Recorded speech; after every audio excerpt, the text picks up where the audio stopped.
சந்தானம் அவர்களை இருங்க, காங்கிரஸ் கட்சி சர்வதேச நிபுணருடைய பார்வை என்ன? இது எப்படி பார்க்கணும்னா, டொனால்ட் ட்ரம்ப் வந்து ஆட்சிக்கு வரும்போதே நம்மளுக்கு தெரியும் அவர் ரொம்ப பெரிய சத்தியங்கள்லாம் பண்ணிட்டு தான் ஆட்சிக்கு வராரு. பெரிய ஒரு மேண்டேட்டோட தான் வந்தார். இப்போவும் பார்த்தீங்க அப்படின்னா அமெரிக்காவில் அவங்களுடைய லெஜிஸ்லேச்சர், எக்ஸிக்யூட்டிவ், ஜுடிஷியரி மூணுமே ரிப்பப்ளிகன்ஸ் கையில் தான் இருக்குது, இவர் கையில் தான் இருக்குது ஆக்சுவலாக. அப்படி இருக்கும்போது சரி, இவர் என்னென்னலாமோ சொன்னார். ஆனால் ஒரு விஷயம் அவர் சொன்னார் என்னென்னா, அமெரிக்கா தேவையில்லாமல் உலகம் முழுக்க நிறைய போர்களில் ஈடுபடுறது எனக்கு விருப்பம் இல்லை அப்படின்னு சொல்லிட்டு இருந்தார். ஆனால் அப்படி சொல்கிறவர் நம்ம தலையில் ஒரு நாளும் கொண்டு போட்டுட்ருக்காரு. இவர் நியூஸ் சைக்கிள் வந்து முடியவே மாட்டேங்குது. ஒன்று முடியறதுக்குள்ளே அடுத்தது ஒன்று வருது. ஃபஸ்ட்டு நான் என்ன பார்க்குறேன் அப்படின்னா, அவங்க ஏன் இந்த மாதிரி ஒரு முடிவு எடுக்கணும் அண்ட் அந்த முடிவை எவ்வளவு குரூரமாக எடுத்துருக்குறாங்க அப்படிங்கிறத பார்க்கணும். ஏன் எடுக்கிறாங்க அப்படின்னா, முதல் விஷயம் எவ்வளவு இமிக்ரேஷன் நடக்குது அமெரிக்காவுக்கு உள்ள அப்படின்னா, ஒரு நாட்டிலேருந்தும் இவ்வளோ பர்சன்டேஜ் ஆஃப் இவ்வளோ எண்ணிக்கையில் மக்கள் உள்ளே வராங்கன்னு சொல்லிட்டு ஒரு ஸ்டாட்டிஸ்டிக்ஸ் இருக்குது. அதில் கணக்கெடுத்து பார்க்கும்போது அதில் இல்லீகல் இமிக்ரேஷன் இவ்வளவு நடக்குது அப்படிங்கிறதையும் பார்க்குறோம். இல்லீகல் இமிக்ரேஷனுங்கிறது ரொம்ப ஒரு சாதாரண விஷயம் மாதிரி தான் இது நாள் வரைக்கும் பார்த்துக்கிட்டு இருந்தாங்க. ஏன்னா இப்போ இந்தியா மாதிரி கிடையாது. அமெரிக்காவில் they are a signatory for the United Nations refugee இது கன்வென்ஷன். அதனால் நான் அகதியாக அமெரிக்காவுக்கு போக முடியும். யாரும் இன்டர்நேஷனல் சர்வதேச ஒப்பந்தத்தில் கையெழுத்து போட்டிருக்காங்க. அதனால அகதிகள் போக முடியும். அங்கே நான் ஒரு ரெஃப்யூஜின்னு சொல்லிட்டு போக முடியும். அதனால இப்போ அகதிகளுடைய முடிவுகளை பெண்டிங்கில் இருக்கு. அதுவும் அமெரிக்கா பெண்டிங். ஆமாம். இப்போ இந்த மாதிரி இப்போ எல் சால்வடார், அதுக்கப்புறமா நிகராகுவா, குவாட்டமாலா, இங்க இருந்தெல்லாம் போறாங்க அப்படின்னா வடக்கு அமெரிக்கா, வட அமெரிக்கா, லத்தீனோ, ஆமாம், சென்ட்ரல் அமெரிக்கன் கண்ட்ரிஸ் எல்லாருமே போறாங்க அப்படின்னா, இவங்க யாருமே வந்து ரெஃப்யூஜியாக தான் கேட்குறாங்க. ஆனால் ரெஃப்யூஜி ஸ்டேட்டஸ் கொடுக்கறதுக்கு முன்னாடியே இவங்க இல்லீகல் ஏலியன்ஸ் அப்படின்ற டேகை வச்சுட்டு அவங்கள இப்போ அப்படி தான் டிபோர்ட் பண்ணிக்கிட்டு இருக்கிறாங்க. அப்படி. ஆமாம். இதில் ஏன் இவ்வளோ பண்ணுறாங்க அப்படின்னா சொல்லிட்டு இருந்தேன், the extent of illegal immigration Bush காலத்திலேருந்து, ஜார்ஜ் புஷ் இருக்கிறாரு, அப்புறம் ஒபாமா 8 வருஷம் அவர் இருக்கிறாரு, அதுக்கப்புறமா ட்ரம்ப் 4 வருஷம், அப்புறம் பைடன் 4 வருஷம்.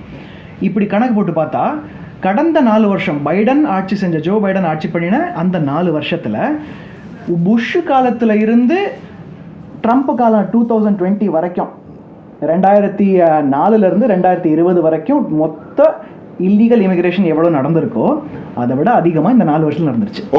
பைடனோட டைமில். அது என்ன ரீசன் அப்புறமா ஹிஸ்டாரியன்ஸ் அண்ட் சோஷியாலஜிஸ்ட் நோண்டி பார்க்குறாங்க. பார்த்தா என்ன தெரியுது அப்படின்னா, it is because of a number of factors. உங்களுக்கு வந்து முதல்ல பார்த்தீங்கன்னா இந்த போஸ்ட் பேண்டமிக் ஃபியர், பேண்டமிக் முடியுது 2020 எடுத்துக்கலாம். ஆமாம், 21 ஆரம்பிக்குது, 21 ஆரம்பிக்குது.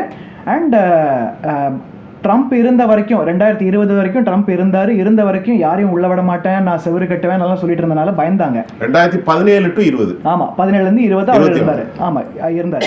ஸோ 21 இப்போ ஜோ பைடன் வந்த உடனே இவர் எதுவும் சொல்ல மாட்டாரு, அதனால இதுதான் சமயம்னு சொல்லிட்டு சென்ட்ரல் அமெரிக்காலேருந்து நிறைய பேர் கிளம்பி போயிட்டாங்க. இந்த மாதிரி நிறைய பேர் உள்ள போக போக போக ரெஸ்ட்ரிக்ஷனே இல்லாமல் உள்ள என்ட்ரி ஆகிட்டு இருக்குது. டீபோர்டேஷன் அந்த சமயத்தில் கம்மியாகவும் ஆயிடுச்சு.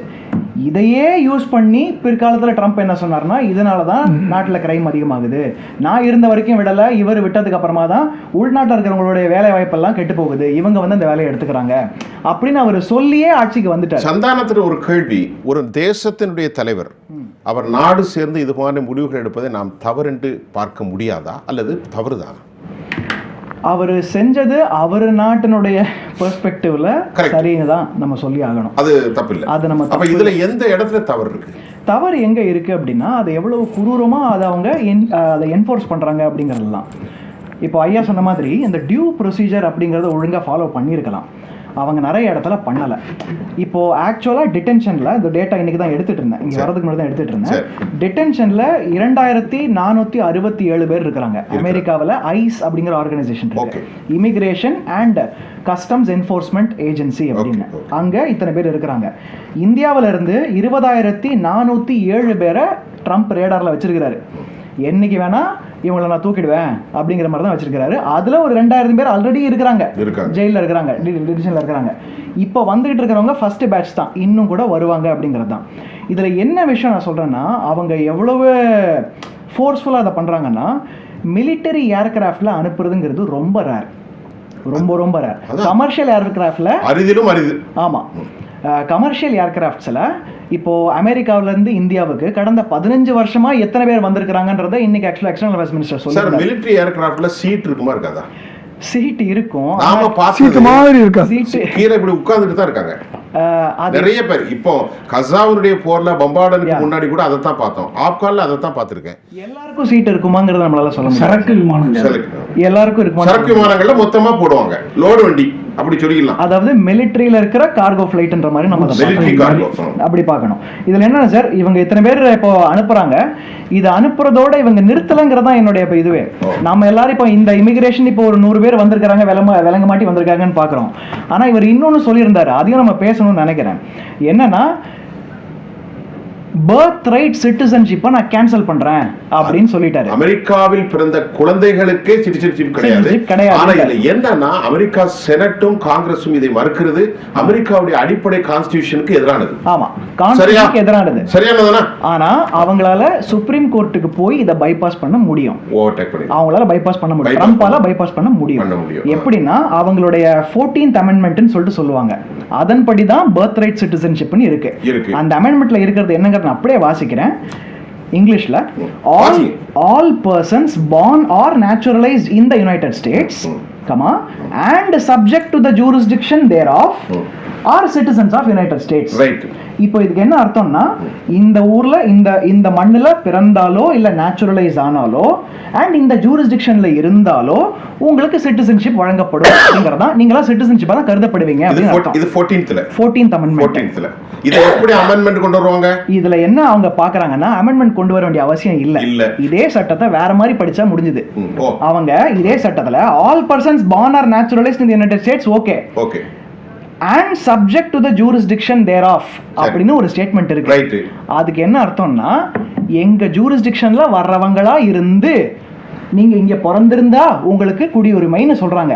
ஆனா இல்லீகல் இமிகிரண்ட்ஸ் இவங்க வர மாட்டாங்க. அத காரணம் காட்டி இல்லீகல் இமிகிரண்ட்ஸ்க்கு பிறந்த குழந்தைங்க இனிமேல் கிடையாது அப்படின்னு சொல்லி ரொம்ப அருமையான பாயிண்ட். அந்த ஜுடிஷியல்ல வராம இவங்க இல்லீகல் மைக்ரண்ட்டுக்கு பிறக்கிற குழந்தைகளை நாங்க ஏற்க மாட்டோம், ஆட்டோமேட்டிக்கலா டிஸ்குவாலிஃபைட் ஆயிரும். கேட்டாலும் கூட அந்த மனிதநேய பாவனைகள் எப்படி செல்ல போகிறது என்று பார்ப்போம்.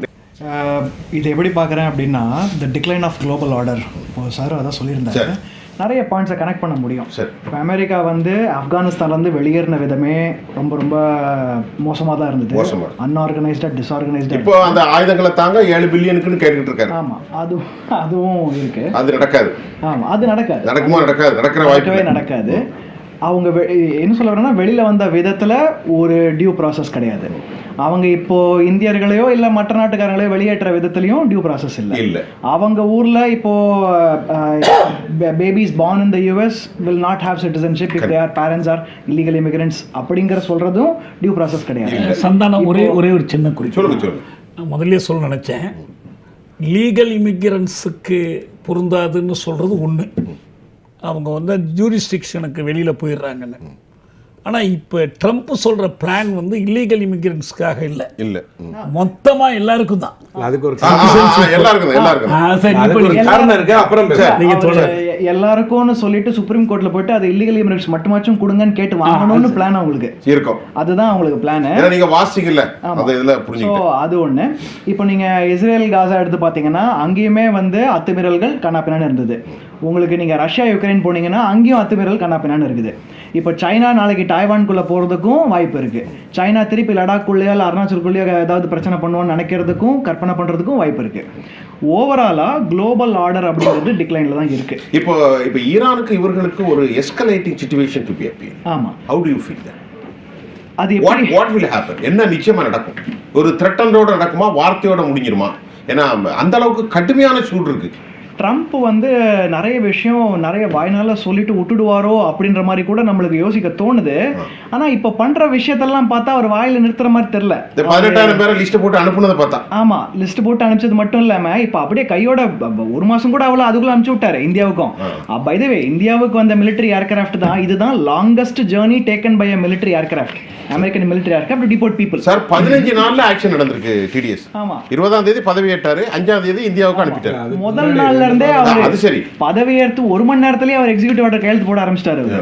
ஸோ இப்படி போய்கிட்டு இருக்கும்போது எனக்கு என்ன தோணுது அப்படின்னா, நம்ம நாட்டு மக்களுக்கு முதல்ல நம்ம நாடு மேலே ஒரு நம்பிக்கையும், நம்ம நாட்டில் ஒரு நல்ல வாழ்வாதாரம், ஒரு நல்ல லைவ்லிஹுட்டை உருவாக்கி கொடுக்க முடியும் அப்படிங்கிற நம்பிக்கை கொடுக்கணும், உருவாக்கி தரணும், வேலை வாய்ப்பை இன்க்ரீஸ் ஒரு சின்ன விஷயம், அமெரிக்கா நம்ம செய்யும் போது ஒரே ஒரு செகண்ட்ல இதாயத்துல சட்டம் 36 ட்ரில்லியன் கடன் இருக்கிறது, 3333 லட்சம் ரூபாய் கடன்ல இருக்கு. ஆமா, 33 லட்சம் கோடி ரூபாய் கடன்ல இருக்கு. ஆமா, 300, அதாவது நீங்க எண்ணி பாருங்க, அது இம்பாசிபிள். அமெரிக்கா ஜிடிபில இருந்து 12 மடங்கு சாத்தியமே கிடையாது. இந்தியாவோட ஒரு வருஷம் ஜிடிபில 12 மடங்கு அது.